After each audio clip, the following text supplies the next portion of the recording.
風輕輕吹送了落霞，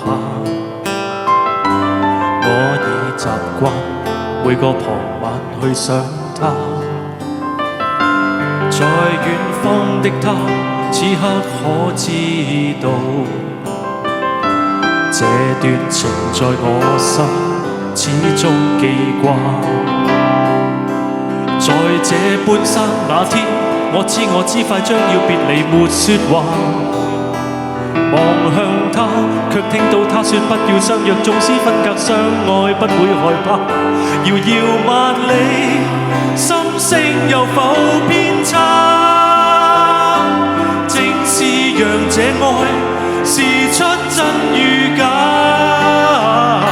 遙遠的他，彷彿這風聲跟我話，熱情若冇變，哪管它滄桑變